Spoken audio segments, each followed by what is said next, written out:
Bienvenue sur notre chaîne. N'oubliez pas de vous abonner pour ne pas manquer les nouvelles vidéos. Bon visionnage. Alors que Marissa se tenait dans mon bureau, implorant une aide financière, sa voix tremblait. Alex, ce sont aussi tes enfants, ils méritent ton soutien. Je me suis adossé à mon siège, mon expression froide, et j'ai répondu, les fonds fiduciaires que j'ai créés pour eux sont sécurisés, intouchables pour toi ou Bruce. Tu en as assez pris. Son visage a blêmi alors qu'elle réalisait que le pouvoir qu'elle exerçait autrefois sur moi avait disparu, remplacé par un homme qui avait bâti un empire et refusait désormais d'être manipulé. Mais avant de plonger dans l'histoire complète, dites-moi dans les commentaires d'où vous regardez, et si cette histoire vous plaît, n'oubliez pas de vous abonner et d'activer la cloche de notification pour ne pas manquer nos prochains récits. Millbrook était le genre de ville où la vie avançait à un rythme délibéré. Nichées parmi des collines ondulantes et bordées de maisons de style victorien, ces rues étaient parsemées de cafés chaleureux et d'une unique librairie qui faisait office de centre communautaire. L'air frais de l'automne portait la légère odeur des feuilles mortes et de la fumée de bois, une marque de son charme de petite ville. C'était un endroit où les voisins se saluaient depuis leur porche, où les enfants jouaient sous les chênes, et où les familles se réunissaient pour les matchs de football du vendredi soir. Alexander Wood, un développeur de logiciels de 42 ans, incarnait la fiabilité discrète qui définissait la ville. Avec ses lunettes à monture métallique et une touche de gris à ses tempes, l'apparence modeste d'Alex masquait une intelligence aiguisée. Il adorait sa femme, Marissa, pédiatre, et leurs 3 enfants, Thomas, Emma et Lucas. Leur vie de famille semblait parfaite, des dîners chaleureux, des week-ends remplis de rire et une maison empreinte d'amour. Tard un soir, Alex travaillait dans son bureau à domicile, le clic rythmique de son clavier se mêlant au bourdonnement doux de ses 2 écrans. L'horloge affichait 23h47. Son bureau portait les signes d'une vie bien vécue, une tasse tachée de café avec l'inscription « Meilleur papa du monde » et une photo de sa famille souriante. Puis vint le rire de Marissa depuis le jardin, suivi de mots qui figèrent Alex en plein milieu de sa frappe, transformant la paix de sa vie en verre fragile. Peux-tu croire qu'il n'a toujours rien compris? Pendant un instant, Alex ne put respirer. Les mots flottaient dans l'air, tranchant et coupant, transformant la chaleur familière de sa maison en un vide étouffant. Ses mains tremblaient alors qu'il agrippait le bord de son bureau, son esprit rejouant la voix de Marissa, « Peux-tu croire qu'il n'a toujours rien compris ?» L'incrédulité le submergea comme une vague déferlante, s'écrasant contre les fondations de la confiance qu'il avait bâtie pendant 15 ans. Le bourdonnement discret de son bureau semblait maintenant moqueur, chaque frappe sur son ordinateur résonnant comme un écho creux dans la pièce. Les souvenirs qu'il avait chéris refaisaient surface, désormais teintés de suspicion. Les yeux plissés de Thomas quand il riait, il avait toujours pensé qu'il ne lui ressemblait pas. Les cheveux au burn d'Emma, si différents des siens ou de ceux de Marissa. L'étonnante aptitude de Lucas pour les chiffres, un talent qu'il avait attribué à la génétique, semblait maintenant cruellement déplacé. Chaque souvenir était un nouveau coup, défaisant le récit dans lequel il avait cru de tout son cœur. Puis il y avait Bruce Cuman. Son nom portait désormais un poids qui menaçait d'écraser Alex. Des images de Bruce tenant Lucas à son baptême, conseillant sa mère sur des investissements, et servant de témoin à son mariage défilaient dans l'esprit d'Alex. Combien de fois avait-il ri avec lui, partagé un verre, lui avait-il confié sa famille? La trahison semblait infinie, s'enfonçant plus profondément alors que la prise de conscience s'installait, ce n'était pas une erreur impulsive, mais une tromperie soigneusement orchestrée. Et sa mère, Caroline. Son implication fut le coup de poignard final. Elle avait été sa constante, celle qui avait façonné sa boussole morale. Pourtant, sa complicité ternissait désormais chaque souvenir de ses soins et de sa sagesse. S'effondrant dans son fauteuil, Alex enfouit son visage dans ses mains. La trahison n'était pas seulement personnelle, elle démantelait son propre sens de lui-même. Comment pouvait-il faire confiance à son propre jugement, à ses propres souvenirs? La vie qu'il pensait avoir construite ne lui appartenait plus, c'était le scénario de quelqu'un d'autre, et il avait été un idiot de croire qu'elle était réelle. La décision d'engager Jared Glover ne fut pas facile. Alex s'était toujours enorgueilli de son indépendance, de sa capacité à résoudre les problèmes sans aide extérieure. Mais alors qu'il était assis dans le coin faiblement éclairé d'un café à 2 villes de là, observant Glover prendre des notes méthodiquement sur une tablette élégante, il réalisa que cette situation dépassait de loin ses capacités à démêler seul. Glover, un détective privé aux yeux perçants et à la réputation de découvrir la vérité, dégageait un professionnalisme discret. Ne laissez rien de côté, ordonna Glover, sa voix basse et délibérée. Alex raconta chaque détail de la trahison qu'il avait entendue, sa voix stable mais lourde d'émotion. Glover hocha la tête, posant des questions précises, puis assura à Alex qu'il commencerait immédiatement. Quelques jours plus tard, le premier rapport arriva, scellé dans une enveloppe avec l'efficacité habituelle de Glover. Alex hésita avant de l'ouvrir, une boule se formant dans son estomac. À l'intérieur se trouvaient les résultats de tests ADN effectués sur ses enfants. Le langage clinique et les pourcentages crus peignaient un tableau indéniable. Thomas, Emma et Lucas n'avaient aucun lien génétique avec lui. En revanche, il correspondait parfaitement à Bruce Cuman. Alex fixa les résultats pendant ce qui lui sembla des heures, sa vision se brouillant alors que les mots se gravaient dans son esprit. Ce n'était pas seulement une trahison, c'était un effacement. Tout ce qu'il pensait avoir transmis, chaque trait dont il était fier d'avoir nourri, venait de quelqu'un d'autre. La percée suivante vint lorsque Glover mit au jour une série de transactions financières suspectes. En recoupant les relevés bancaires, il montra à Alex comment Bruce et Marissa avaient détourné de l'argent vers des comptes offshore au fil des années. Chaque transfert était astucieusement déguisé en dépenses courantes, fonds pour des vacances communes, remboursements médicaux, ou même profits d'investissement provenant de la firme de conseil de Bruce.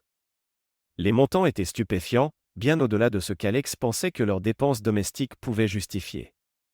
Glover étala les documents lors de leur deuxième réunion, les faisant glisser sur la table un par un. Ce compte, dit Glover en tapotant une feuille de calcul avec son stylo, est au nom de votre femme, mais il est lié à une société écran de Bruce. Ils ont utilisé vos finances familiales pour couvrir leur retraite, principalement la maison de plage de Caroline. La mention de la maison de plage de sa mère toucha une corde sensible. Alex avait toujours considéré cette propriété comme une escapade sereine, un lieu où sa mère organisait des réunions familiales et planifiait des événements caritatifs. Maintenant, elle était souillée, une autre scène de leur tromperie. Voici les données des services publics, poursuivit Glover. Les pics d'utilisation d'électricité correspondent au week-end où vous étiez hors de la ville, exactement quand Bruce et Marissa prétendaient être occupés par des obligations professionnelles. Alex sentit son pouce accélérer. Il avait toujours fait confiance aux urgences hospitalières de Marissa et aux voyages d'affaires de Bruce sans poser de questions. Maintenant, il voyait comment ces alibis avaient protégé leur liaison. La trahison s'approfondissait avec chaque ligne du rapport, chaque pièce à conviction érodant les fondations de sa réalité. La découverte finale et la plus dévastatrice vint des courriels. Le spécialiste technologique de Glover avait fouillé dans les correspondances archivées de Caroline, trouvant des échanges avec Marissa datant de plus d'une décennie. En lisant les courriels, Alex ressentit un mélange de nausée et de rage. Sa propre mère, la femme en qui il avait eu une confiance absolue, avait orchestré la relation entre Marissa et Bruce. Dans un courriel envoyé quelques semaines avant le mariage d'Alex, Caroline écrivait « Bruce est le meilleur parti, ma chère. Alex est stable, prospère et entièrement dévoué à toi. Ainsi, tu peux tout avoir, la sécurité d'Alex et la passion de Bruce. Fais-moi confiance, c'est pour le mieux. » Son ton était d'un désinvolte perturbant, comme si elle coordonnait un dîner plutôt qu'une conspiration qui démantèlerait la vie de son fils. Un autre échange détaillait le rôle de Caroline dans la dissimulation de l'affaire. Elle n'avait pas seulement encouragé Marissa, mais avait aussi coordonné des excuses pour ses absences, proposant même de garder les enfants pendant leurs week-ends illicites. Les mains d'Alex tremblaient alors qu'il lisait la trahison de sa mère, qui semblait presque plus personnelle que celle de Marissa. Elle avait choisi le bonheur de quelqu'un d'autre au détriment du sien, se croyant agir dans son meilleur intérêt. Chaque pièce à conviction découverte par Glover peignait une image plus claire de la tromperie qui s'était tissée dans la vie d'Alex. Il commença à voir des schémas qu'il avait manqués auparavant, les appels soigneusement minutés de Marissa à l'hôpital, les visites fréquentes et trop désinvoltes de Bruce, les réactions étrangement défensives de Caroline chaque fois qu'il questionnait des affaires familiales. Le réseau de mensonges était complexe, s'étendant sur des années et impliquant les personnes en qui Alex avait le plus confiance. Avec chaque révélation, le poids sur les épaules d'Alex devenait plus lourd. Pourtant, à côté de la douleur et de la colère, une détermination commençait à prendre racine. Si Marissa, Bruce, et même Caroline avaient construit cette façade élaborée, alors il la démantèlerait avec une précision égale. Lorsqu'il quitta le bureau de Glover ce jour-là, Alex n'était plus seulement un homme brisé, il était un homme avec un plan. En rentrant chez lui, l'épreuve dans sa mallette semblait être une bombe à retardement. Il savait qu'il ne pouvait pas encore les confronter, pas avant d'être prêt. La vérité avait déchiré sa vie, mais Alex jura qu'elle serait aussi l'outil qu'il utiliserait pour la reconstruire à sa manière. La tempête avait commencé, et Alex n'était plus la victime insouciante. Il devenait quelque chose de plus tranchant, de plus fort, et bien plus dangereux pour ceux qui l'avaient trahi. Nous commençons maintenant avec la carte d'Alex, qui montre les différents types de monde qu'il peut explorer. Alex était assis face à Miranda Hughes dans son bureau épuré et minimaliste. Sa réputation d'avocate implacable la précédait. La gravité silencieuse de la pièce reflétait son attitude directe et sans fioriture, un contraste frappant avec le chaos qui bouillonnait dans la vie d'Alex. Il fit glisser un épais dossier sur son bureau, documents, rapports et preuves minutieusement compilés par Glover. Miranda feuilleta les pages, ses mouvements délibérés, son front se plissant alors qu'elle reconstituait l'ampleur de ce qui s'était déroulé. Ça, dit-elle enfin en se penchant en arrière et en ajustant ses lunettes, ce n'est pas juste une trahison, c'est un démantèlement systématique de la confiance et des actifs. Si nous gérons cela correctement, nous pouvons nous assurer qu'ils n'ont aucune issue. Alex hocha la tête, la tension dans sa mâchoire trahissant le calme qu'il essayait de projeter. « Je ne veux pas seulement la justice, » répondit-il, sa voix ferme. « Je veux m'assurer que mes enfants sont protégés, quoi qu'il arrive. » Les lèvres de Miranda se courbèrent en un léger sourire approbateur. « Alors, nous commençons par vos actifs. » La première priorité fut de protéger les finances d'Alex contre toute revendication potentielle. Miranda fit appel à Gustavo Godrich, un conseiller financier chevronné spécialisé dans la gestion complexe d'actifs. Assis à la table de conférence de Miranda, Alex écouta Gustavo exposer un plan pour sécuriser sa richesse. « Nous créerons des couches, » expliqua Gustavo, affichant un diagramme numérique sur sa tablette. Des fiducies, des comptes offshore et des investissements aveugles. Chaque mouvement sera entièrement légal, mais il rendra l'accès à vos actifs presque impossible pour quiconque d'autre. Alex approuva le plan sans hésitation, comprenant l'importance de protéger ce qu'il avait construit, non pas pour lui-même, mais pour l'avenir de ses enfants. Gustavo agit rapidement, établissant des fonds fiduciaires indépendants pour Thomas, Emma et Lucas. Ces fonds étaient structurés avec des termes inflexibles, personne d'autre que les enfants ne pouvait y accéder, et seulement sous des conditions spécifiques, comme les dépenses éducatives ou des étapes importantes. Leurs avenirs financiers seront sécurisés, assura Gustavo, et ni Marissa ni Bruce ne pourront jamais toucher ces fonds. Même pendant que ces préparatifs se déroulaient, Alex maintenait l'illusion de la normalité à la maison. Chaque matin, il embrassait Marissa sur la joue avant qu'elle ne parte travailler, son sac d'hôpital jeté nonchalamment sur son épaule. Chaque soir, il aidait les enfants avec leurs devoirs, partageait des dîners familiaux et racontait des histoires au coucher. Chaque interaction était une performance soigneusement répétée, conçue pour lui gagner du temps. Pourtant, en coulisses, la vie d'Alex était devenue un tourbillon d'activités discrètes. Il programmait des réunions avec ses équipes juridiques et financières pendant les heures où Marissa croyait qu'il était au travail. Il supprimait soigneusement les enregistrements téléphoniques et les courriels après chaque correspondance avec Miranda ou Gustavo, s'assurant qu'aucune trace de ses plans ne puisse être trouvée. La partie la plus difficile était de s'asseoir face à Marissa à la table du dîner, écoutant ses anecdotes banales sur l'hôpital tout en sachant qu'elle menait une double vie. Parfois, son regard s'attardait sur elle, cherchant une lueur de culpabilité, une fissure dans sa façade. Mais Marissa jouait son rôle aussi parfaitement que lui, et le silence entre eux devenait un champ de bataille qu'aucun des deux ne voulait reconnaître. Pendant ce temps, l'équipe de Miranda travaillait sans relâche pour constituer un dossier inattaquable. Photos de surveillance, enregistrements de courriels, relevés financiers et tests ADN furent organisés en un dossier complet. La stratégie juridique était claire, confronter Marissa et Bruce avec des preuves accablantes, ne leur laissant aucune marge de manœuvre. Le timing est essentiel, conseilla Miranda lors d'une réunion tardive. Nous les frapperons quand ils s'y attendront le moins. Il ne s'agit pas seulement de révéler la vérité, mais de contrôler le récit. Alex appréciait sa précision. Chaque étape était calculée, depuis le moment de demander le divorce jusqu'à la manière de sécuriser la maison et les autres actifs communs. Son entreprise fut restructurée discrètement, les parts transférées dans des fiducies aveugles pour empêcher Marissa de revendiquer quoi que ce soit. Malgré la planification méticuleuse, les émotions d'Alex menaçaient souvent de le submerger. Tard dans la nuit, dans la solitude de son bureau, il fixait les photos de famille, les visages souriants de Thomas, Emma et Lucas lui rappelant pourquoi il ne pouvait pas fléchir. Son amour pour eux restait inébranlable, même alors qu'il luttait avec la réalité de leur filiation. Dans ces moments, il résolut de rester fort, non pas pour la vengeance, mais pour leurs avenirs. Ils méritaient la stabilité, la sécurité et l'opportunité de grandir sans l'ombre de la tromperie de leurs parents planant sur eux. Et ils méritaient d'être vus et entendus par les gens, y compris leur beau-père. Au fil des semaines, Alex perfectionna l'équilibre délicat entre préparation et apparence. Les bases étaient posées, les fiducies étaient financées, les preuves étaient prêtes, et la stratégie de Miranda était prête à être déployée.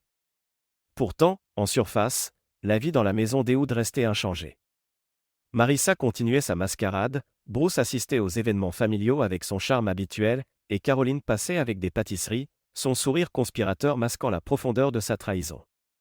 Alex les accueillait tous avec une composure discrète, ses véritables intentions cachées derrière un masque impénétrable. Mais sous l'extérieur calme, la tempête se préparait.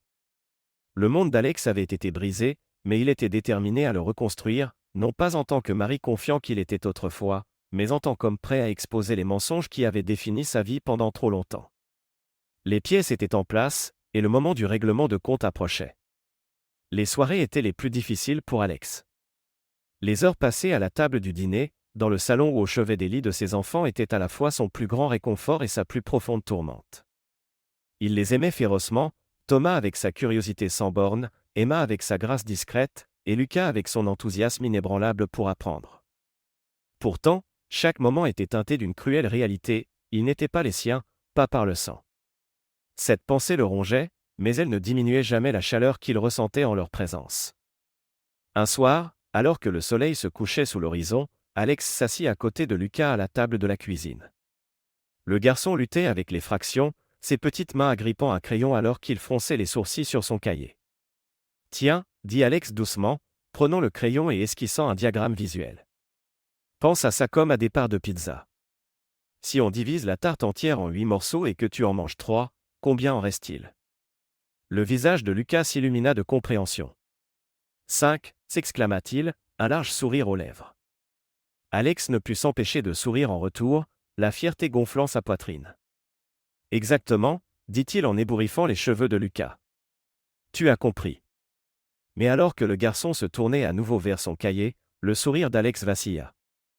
Il vit les yeux de Bruce dans l'expression ravie de Lucas, un rappel que le lien qu'il chérissait était enraciné dans un mensonge. La trahison s'enroula autour du moment comme une ombre, rendant la chaleur éphémère, presque empruntée. Plus tard cette nuit-là, Alex s'attarda devant la chambre d'Emma alors que le son de son violon flottait à travers la porte fermée. Elle pratiquait une pièce qu'il ne reconnaissait pas, une mélodie envoûtante et mélancolique. Il avait toujours été fier de son dévouement, de la manière dont elle mettait ses émotions dans chaque note. Mais maintenant, en écoutant, il se demandait, sa passion pour la musique était-elle quelque chose qu'elle avait hérité de Bruce, ou était-ce un don qui lui était propre ? Il voulait croire que cela n'avait pas d'importance, que l'éducation avait plus de poids que la nature. Pourtant, la question persistait, un invité indésirable dans son esprit. Il l'avait élevée, encouragée, soutenue, cela ne suffisait-il pas pour faire d'elle la sienne ? Les réponses lui échappaient, ne laissant qu'un vide douloureux. Thomas, l'aîné, était une autre source de fierté et de douleur. À 14 ans, il devenait un jeune homme avec une confiance qu'Alex enviait. Un soir après le dîner, Thomas s'était approché de lui avec une stratégie de football qu'il avait élaborée pour son équipe.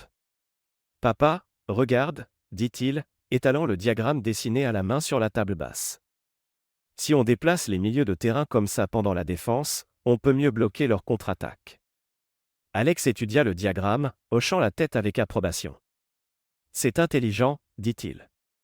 Tu penses en avance, tu anticipes leurs mouvements. Ton coach sera impressionné. » Thomas rayonna, son excitation contagieuse. Mais alors qu'Alex l'observait, le pli familier dans ses yeux suscita une pointe de chagrin. C'était l'expression de Bruce, pas la sienne. La prise de conscience frappa comme un coup physique, rendant difficile de croiser le regard de Thomas. Il força un sourire, louant la créativité de son fils, mais le poids de la vérité persistait. Dans les moments plus calmes, lorsque la maison était silencieuse, Alex se retirait souvent dans son bureau. Là, il fixait les photos de famille, instantanées de fêtes d'anniversaire, de vacances et de jours ordinaires qui avaient autrefois semblé parfaits. Il étudiait leurs visages, cherchant des morceaux de lui-même en eux et n'en trouvant aucun. Les photos devinrent des artefacts d'une vie à laquelle il avait cru, mais qu'il ne reconnaissait plus. Malgré la douleur, Alex ne pouvait se résoudre à s'éloigner des enfants. Ils étaient innocents dans tout cela, victimes de circonstances hors de leur contrôle. Il ne pouvait pas les punir pour les choix de leur mère ou de Bruce, ni laisser sa propre angoisse colorer ses interactions avec eux. Au lieu de cela, il canalisa son amour dans l'assurance que leurs avenirs seraient sécurisés. Les fonds fiduciaires étaient plus que des filets de sécurité financiers, ils étaient sa promesse envers eux, un moyen de subvenir à leurs rêves, quoi qu'il arrive ensuite.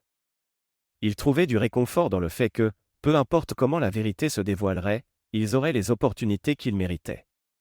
C'était la preuve finale qu'ils étaient sur la bonne voie.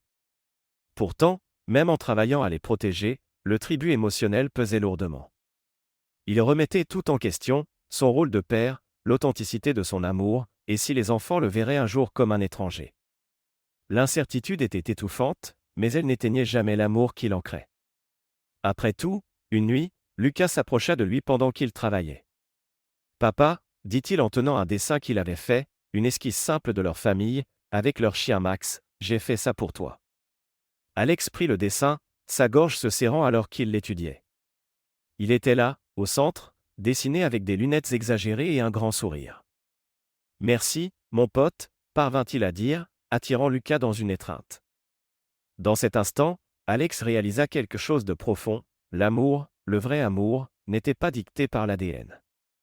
Il se construisait dans des moments comme celui-ci, aider avec les devoirs, écouter la pratique du violon, partager les rêves de ses enfants. La trahison ne pouvait effacer ce qu'il ressentait pour eux, ni diminuer le rôle qu'il avait joué dans leur vie. La douleur de la tromperie était réelle, mais son amour l'était aussi. Et à la fin, cet amour lui donnait de la force. Il ne s'agissait pas de récupérer ce qu'il avait perdu, mais de s'accrocher à ce qui comptait vraiment, même face à une trahison inimaginable. Le matin de Thanksgiving se leva, frais et froid. Le givre sur les fenêtres reflétait la tension qui mijotait sous la surface. À l'intérieur de la maison des Hoods, la chaleur de la dinde rôtie et des tartes épicées emplissait l'air, masquant la planification méticuleuse qu'Alex avait mise dans cette journée. La table était dressée avec précision, chaque fourchette en argent et chaque verre en cristal scintillant sous la douce lueur du lustre. Chaque couvert contenait plus que des assiettes et des serviettes, glissées discrètement sous chaque serviette d'invité se trouvait une enveloppe qui pourrait briser des vies. Alex se déplaçait dans la maison avec une efficacité silencieuse, chaque action mesurée. Il salua Marissa avec un sourire calme alors qu'elle nouait son tablier, son visage rougi par la fierté d'accueillir ce qu'elle croyait être une autre réunion familiale réussie. « Tout est parfait », remarqua-t-elle en mettant la touche finale à la table. Il murmura un vague assentiment, ses yeux s'attardant sur elle un instant de plus que nécessaire. Elle semblait radieuse, confiante, presque innocente. Cette pensée lui retourna l'estomac. Les invités commencèrent à arriver peu après midi. Bruce et Krista furent les premiers à franchir la porte, leur sourire poli fermement en place. Bruce tendit à Alex une bouteille de vin coûteuse, sa poignée de main ferme et confiante, un homme totalement inconscient du règlement de compte à venir. Caroline suivit peu après, sa grâce habituelle masquant à peine l'air subtil de contrôle qu'elle portait toujours. D'autres invités, y compris les collègues de Marissa et des amis de la famille, arrivèrent progressivement, remplissant la pièce de rire et de conversation. Malgré l'atmosphère conviviale, Alex sentait la tension monter comme un ressort enroulé. Chaque sourire, chaque échange poli semblait faire partie d'une pièce dont lui seul connaissait la fin. Il regardait Marissa glisser sans effort entre les invités, riant aux blagues de Bruce, son charme illuminant la pièce. Caroline versait le vin avec une aisance pratiquée, dorlotant les enfants tout en s'assurant que tout semblait parfait. Pour quiconque d'autre, c'était un Thanksgiving parfait. Alors que les invités prenaient place, Alex se tenait à la tête de la table, levant son verre pour le toast habituel. Sa voix était stable, ne trahissant rien du tumulte intérieur. « Avant de commencer, dit-il, j'ai préparé quelque chose pour chacun de vous. Vous trouverez une enveloppe sous votre serviette. Veuillez prendre un moment pour lire. » Le bruissement du papier remplaça le bourdonnement des conversations alors que les invités ouvraient leurs enveloppes. Alex restait debout, ses yeux balayant la pièce, observant la compréhension et le choc apparaître sur leurs visages. L'atmosphère changea instantanément, la chaleur de la pièce remplacée par une tension étouffante. C'était le moment pour lequel Alex s'était préparé, le calme cédant la place à la tempête. La pièce était silencieuse, sauf pour le bruit du papier déchiré et du froissement des enveloppes. Alex restait debout à la tête de la table, son expression indéchiffrable alors que son regard passait sur les visages de ses invités. Un par un, leurs réactions commencèrent à se dévoiler. Le hoquet aigu de Krista fut le premier à briser le silence, sa main volant à sa bouche alors que la photographie incriminante tombait sur la table devant elle. « Bruce » murmura-t-elle, sa voix tremblante, « qu'est-ce que c'est ?» Bruce, assis à côté d'elle, pâlit en parcourant les documents dans sa propre enveloppe. Les résultats des tests ADN, les relevés bancaires et les photos de surveillance peignaient un tableau accablant. Sa façade soigneusement composée se fissura, et il se tourna vers Alex, sa voix mêlant colère et panique. « Alex, qu'est-ce que c'est censé signifier ?»« Tu sais exactement ce que ça signifie, » répondit Alex froidement, son calme tranchant dans la pièce comme une lame. 15 ans, Bruce. 15 ans de mensonges, de trahison et de vol. Considère ceci comme ton règlement de compte. Marissa, assise en face de la table, serrait son enveloppe fermement, ses jointures blanchies. Son visage se vida de couleur alors qu'elle parcourait le contenu, sa façade soigneusement construite s'effondrant. « Alex, s'il te plaît, commença-t-elle, sa voix tremblante, je peux expliquer. » Expliquer quoi ? Rétorqua Alex, son sang-froid vacillant pour la première fois. Que tu as passé tout notre mariage à me mentir ? Que tu m'as laissé croire que j'élevais mes propres enfants pendant que toi et Bruce jouiez à la maison dans mon dos ? Les lèvres de Marissa s'entr'ouvrirent, mais aucun mot ne vint. Caroline, assise à côté d'elle, intervint, sa voix ferme mais teintée de désespoir. « Alex, je n'ai jamais voulu que ce qui était le mieux pour toi. Tu dois comprendre. » « Le mieux pour moi » coupa Alex, sa voix montant. Il pointa les correspondances accablantes incluses dans l'enveloppe de Caroline. « Ce ne sont pas les actions de quelqu'un qui voulait le mieux pour moi, mère. Tu as manipulé toute ma vie pour qu'elle corresponde à ta vision de ce qu'elle devrait être. Tu as choisi Bruce. Tu as choisi Marissa. Tu ne te souciais pas de moi. Tu te souciais du contrôle. » La composure de Caroline vacilla, ses yeux brillants de larmes non versées. « Je pensais que je te protégeais, » murmura-t-elle. « Non, » dit Alex, son ton définitif, « tu protégeais ton propre récit à mes dépens. » De l'autre côté de la table, Krista s'était levée, ses mains tremblantes alors qu'elle serrait les photos de Bruce et Marissa ensemble à la maison de plage de Caroline.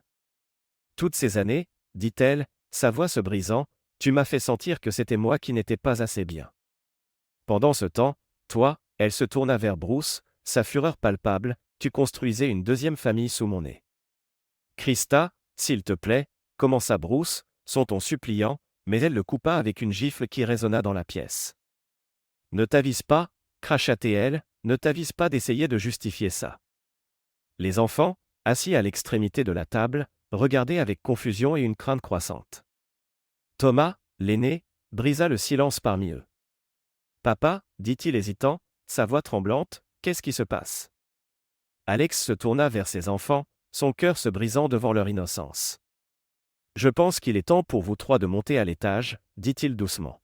« Ce n'est pas quelque chose que vous devez entendre. » Emma hésita, ses cheveux au burn captant la lumière alors qu'elle scrutait le visage d'Alex. « Papa. » Emma, interrompit Alex, sa voix douce mais ferme, « s'il te plaît. Je promets que je vous expliquerai tout plus tard. Pour l'instant, j'ai besoin que vous me fassiez confiance. » À contre-séhur, les enfants quittèrent la pièce, leurs pas résonnant dans l'escalier. Dès qu'ils furent partis, la tension dans la salle à manger déborda. Marissa se pencha en avant, des larmes coulant sur son visage. « Alex, j'étais piégé. Je ne savais pas comment te le dire. Je ne voulais pas te faire mal. » « Tu ne voulais pas me faire mal ?» Le rire d'Alex était amer, creux. « Tu m'as fait mal tous les jours pendant 15 ans, Marissa. Chaque sourire, chaque baiser, chaque moment que nous avons partagé était un mensonge. Tu n'as pas juste me fait mal, tu as détruit la vie que nous avions construite ensemble. Je n'ai jamais voulu que ça aille aussi loin, » dit-elle, sa voix à peine audible. « Mais c'est allé aussi loin, » répondit Alex, son ton glacial, « et maintenant tu dois vivre avec les conséquences. » Caroline tendit la main comme pour le réconforter, mais il recula, le geste la blessant plus profondément que des mots ne l'auraient jamais pu. « Je n'ai pas besoin de tes excuses, mère. Je n'ai pas besoin de tes regrets. Tu m'as trahi autant qu'eux. » Bruce retrouva enfin sa voix, sa confiance antérieure réduite à une supplication désespérée. « Alex, on peut arranger ça. Tu exagères tout ça. Arranger ça?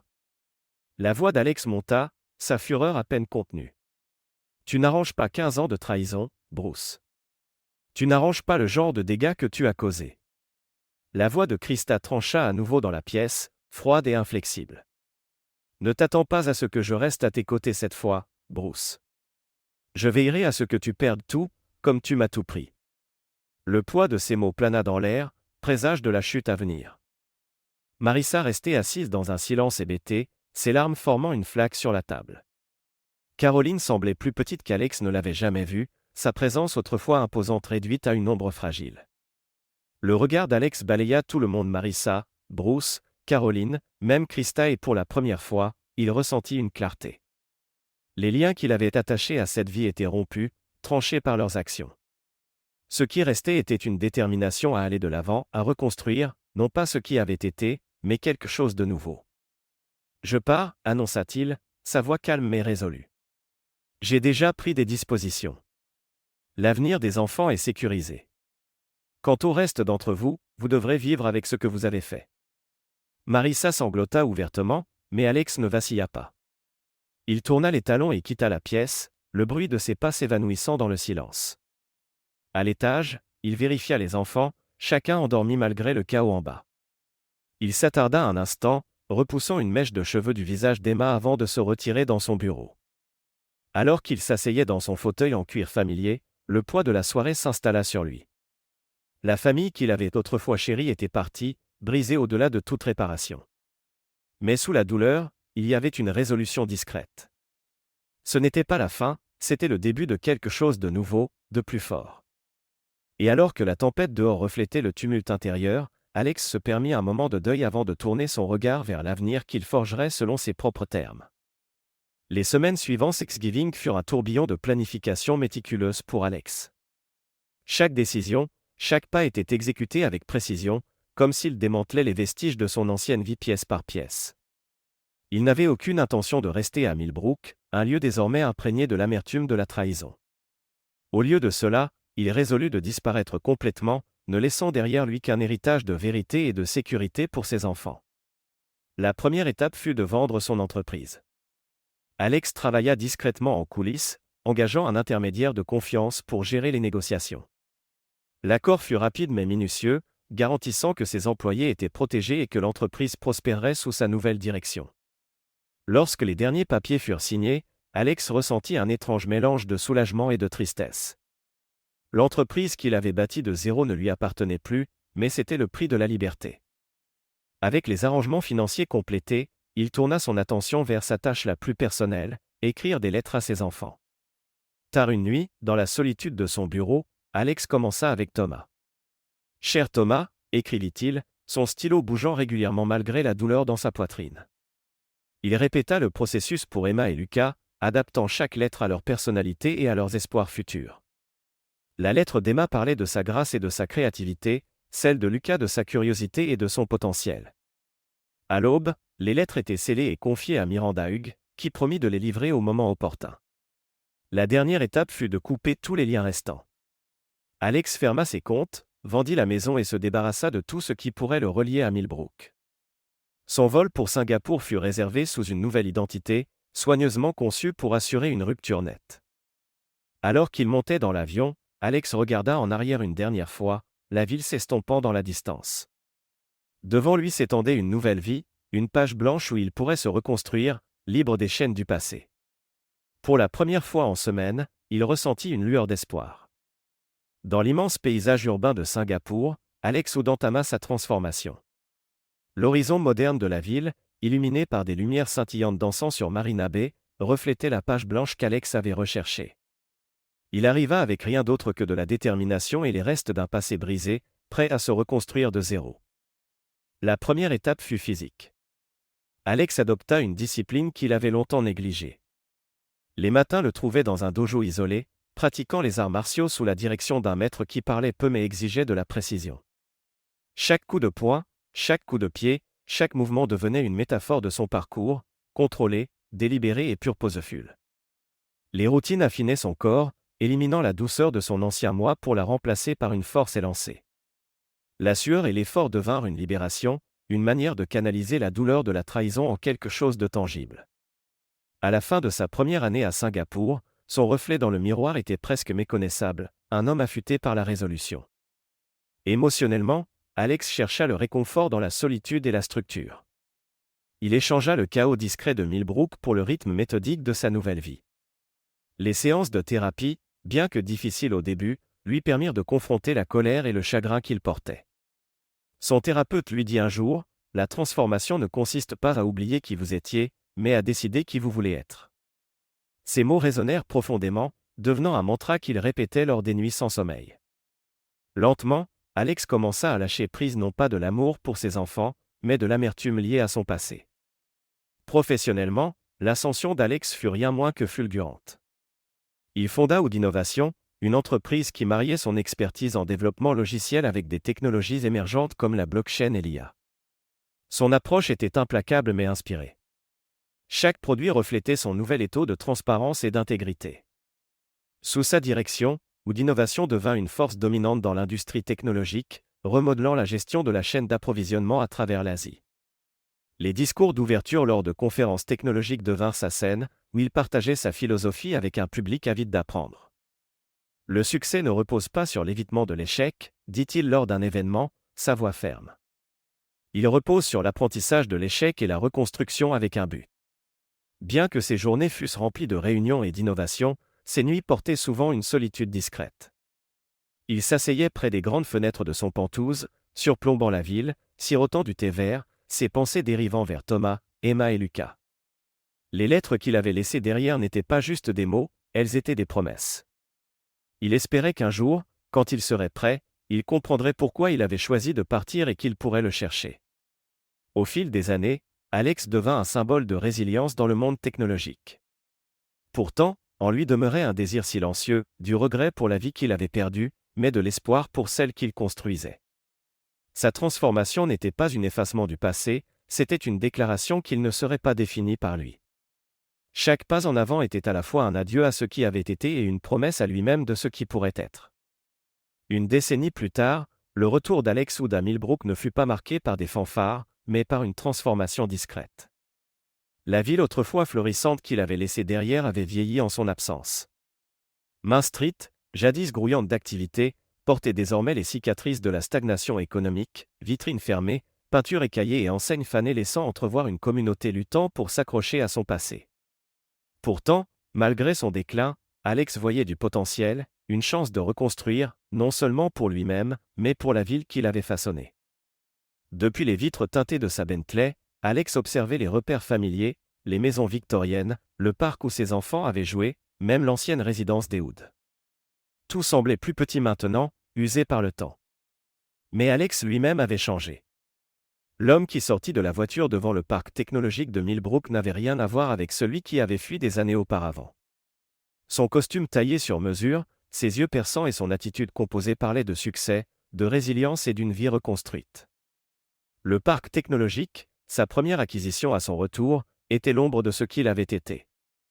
Autrefois un centre d'innovation, il était tombé en désuétude, ses terrains négligés envahis de mauvaises herbes. Pourtant, sous la direction d'Alex, le site reprenait déjà vie, modernisant les infrastructures tandis que des bannières portant le logo de Wood Innovation promettaient un avenir où Millbrook renaîtrait mais cette fois selon les termes d'Alex. Il ne fallut pas longtemps pour que la nouvelle de son retour se répande. Marissa fut la première à le contacter, demandant une rencontre dans sa modeste clinique en périphérie de la ville. Quand Alex arriva, elle l'accueillit avec une énergie nerveuse, son apparence autrefois soignée ternie par des années de lutte. La clinique, bien loin de l'hôpital prestigieux qu'elle dirigeait autrefois, reflétait ses circonstances diminuées. « Alex, commença-t-elle, sa voix vacillante, merci d'être venu. » Il la regarda avec le même calme mesuré qu'il avait perfectionné au fil des années. « Je suis ici pour écouter, Marissa. Parle. » Elle hésita, tordant ses mains. « Je voulais m'excuser pour tout. J'ai fait des choix terribles, et je sais que je t'ai blessé plus que je ne pourrai jamais le réparer. » L'expression d'Alex resta impassible.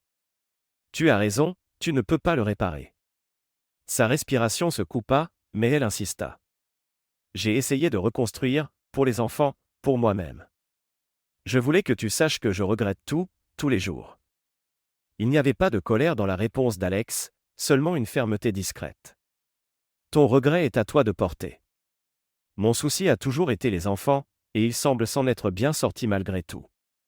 Les larmes de Marissa débordèrent, mais Alex ne vacilla pas.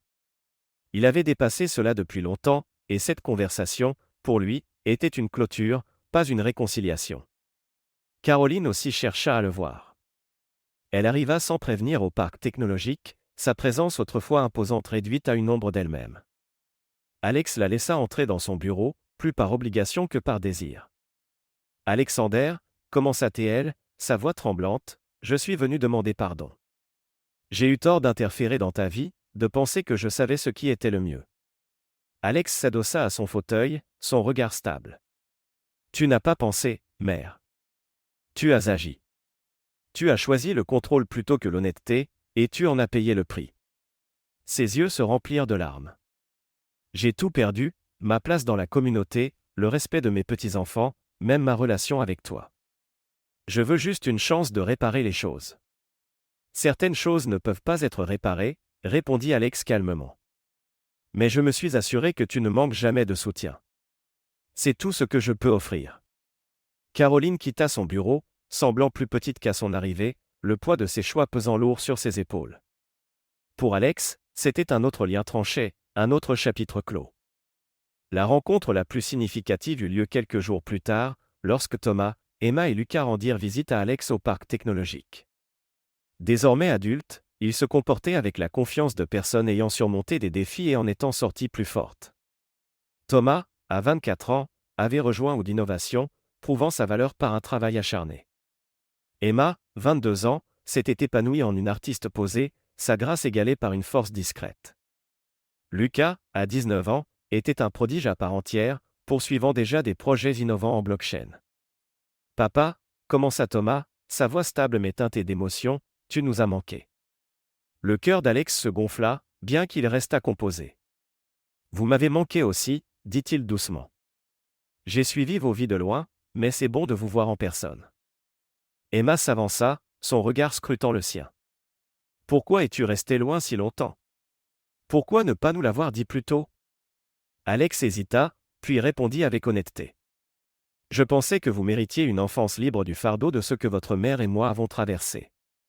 Je voulais que vous grandissiez en devenant ce que vous étiez destiné à être, sans mon ombre planant sur vous. » Lucas, toujours le plus analytique, hocha la tête. « Et maintenant, pourquoi revenir? » « Parce qu'il était temps, » dit Alex simplement. « Temps de renouer, temps de reconstruire. » La conversation coula naturellement après cela, les rires se mêlant aux souvenirs partagés. Pour la première fois en années, Alex ressentit un profond sentiment d'appartenance, non pas au passé, mais à l'avenir qu'ils pourraient construire ensemble. Sous la direction d'Alex, le parc technologique devint le cœur de la renaissance de Millbrook. Des installations ultramodernes attirèrent des talents de premier plan, tandis que des partenariats avec des entreprises locales redonnèrent vie à la communauté. Les vitrines autrefois abandonnées de Main Street se remplirent de cafés, de boutiques et de start-up.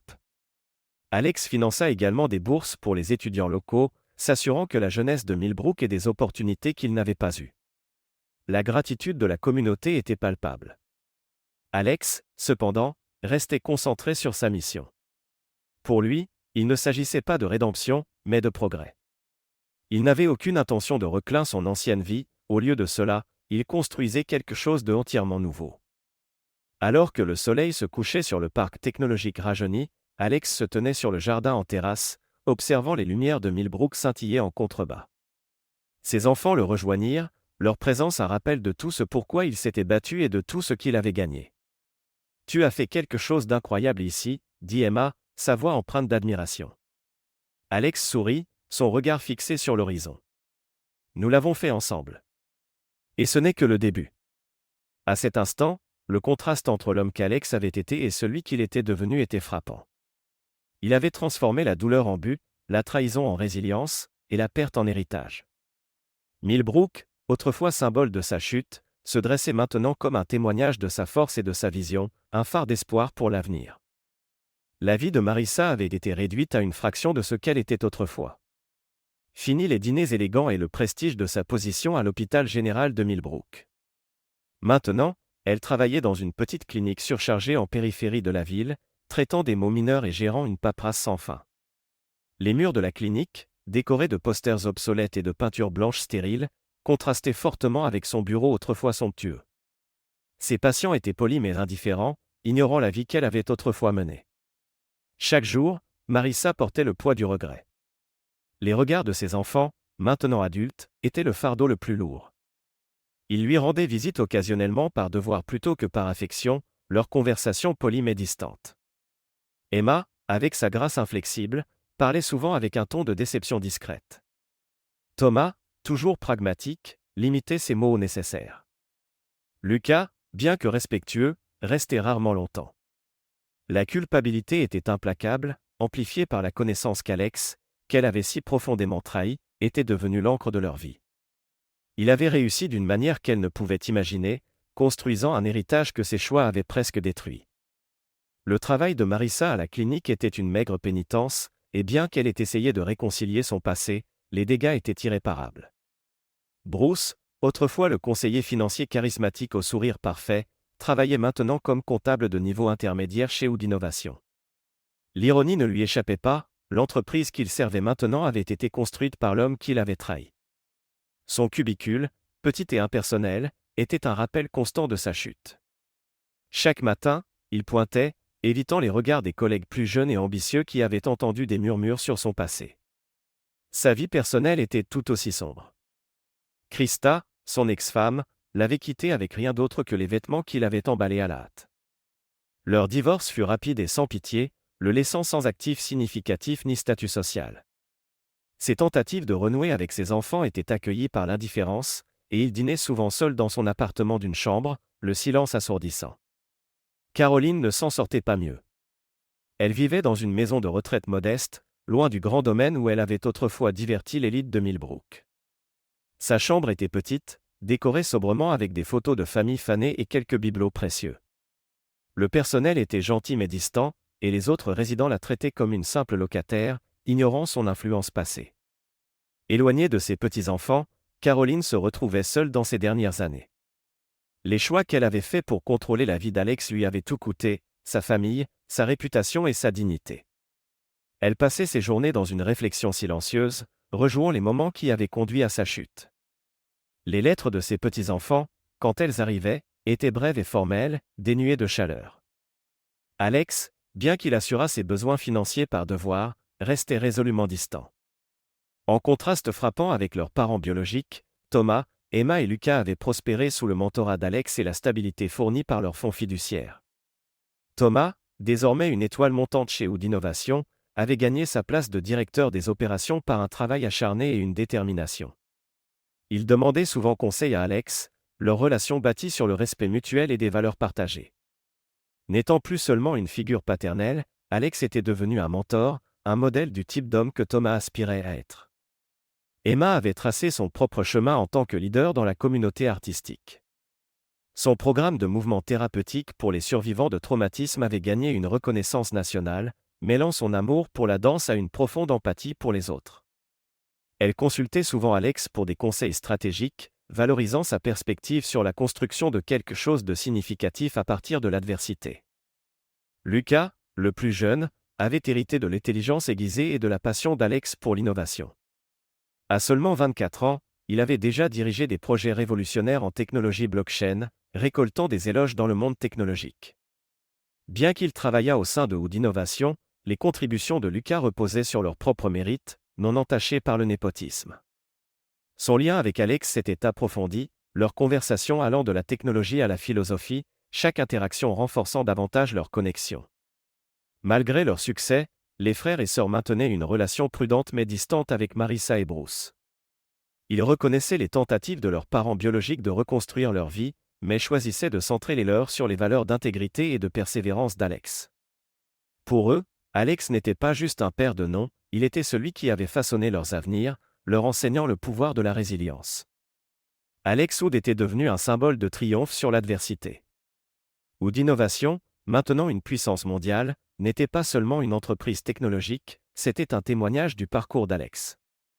Les taux de transparence et d'intégrité de l'entreprise reflétaient ses propres valeurs, résonnant avec les employés et les clients Alic. Le parc technologique de Millbrook avait transformé la ville en un centre florissant d'innovation, attirant des talents de tout le pays et revitalisant l'économie locale. Au-delà des affaires, l'impact d'Alex s'étendait à la communauté. Il finança des bourses pour les étudiants défavorisés, créa des programmes de mentorat pour les jeunes entrepreneurs et investit dans des infrastructures qui donnèrent une nouvelle vie à Millbrook. Sa présence n'était plus un rappel des scandales de la ville, mais un phare de sa transformation. Malgré son succès, Alex restait ancré. Il partageait son temps entre Millbrook et Singapour, maintenant l'équilibre qui avait défini sa nouvelle vie. Ses soirées étaient souvent passées dans une réflexion silencieuse, regardant les paysages qu'il avait contribué à remodeler, une tasse de thé vert à la main. Lors de jours particulièrement poignants, Alex visitait le jardin en terrasse du siège de Hood Innovation, où il rencontrait souvent ses enfants. Ensemble, ils discutaient de leurs avenirs, partageaient leurs succès et réfléchissaient occasionnellement au passé. Pour Alex, ces moments étaient son véritable héritage, pas les bâtiments ni la richesse, mais les relations qu'il avait reconstruites avec honnêteté et amour. Millbrook, autrefois une ville embourbée dans la stagnation, prospérait maintenant sous l'influence d'Alex. Le parc technologique, avec son architecture moderne et son énergie bouillonnante, se dressait comme un symbole de progrès. Les entreprises locales prospéraient, les écoles étaient mieux financées, et les familles avaient de nouvelles opportunités. Le nom d'Alex était prononcé avec admiration, son histoire un rappel de la manière dont la résilience pouvait transformer non seulement une vie, mais une communauté entière. Alors qu'Alex marchait dans le parc technologique un après-midi d'automne, les feuilles dorées craquant sous ses pas, il s'arrêta pour regarder un groupe de jeunes professionnels brainstormant à l'extérieur d'un des centres d'innovation. Leur énergie et leur optimisme reflétaient les siens lorsqu'il avait commencé son voyage. Pendant un instant, il se permit un sourire discret. La douleur du passé n'avait pas disparu, mais elle avait été réorientée, transformée en fondation de quelque chose de bien plus grand. Le triomphe d'Alex ne résidait pas seulement dans son succès personnel, mais dans les vies qu'il avait touchées, la communauté qu'il avait reconstruite, et la famille qu'il avait choisi de nourrir. En fin de compte, l'histoire d'Alex Hood n'était pas une histoire de vengeance. C'était une histoire de résilience, de rédemption et du pouvoir durable du choix. L'auditorium bourdonnait d'excitation alors que les familles se rassemblissaient pour célébrer les diplômés. Alex Hood était assis près du premier rang, entouré de Thomas et Emma, leur sourire reflétant la fierté qu'ils ressentaient tous pour Lucas. Le plus jeune des enfants d'Alex avait accompli quelque chose de remarquable, obtenant son diplôme en tête de sa classe avec un diplôme en innovation blockchain, un domaine qu'il avait déjà commencé à révolutionner. Alors que la cérémonie progressait, les pensées d'Alex dérivèrent, tissant ensemble les thèmes qui avaient défini son parcours. La trahison avait autrefois consumé Alex, le laissant à la dérive dans les décombres. Merci de regarder et n'oubliez pas de vous abonner pour ne pas manquer les nouvelles histoires.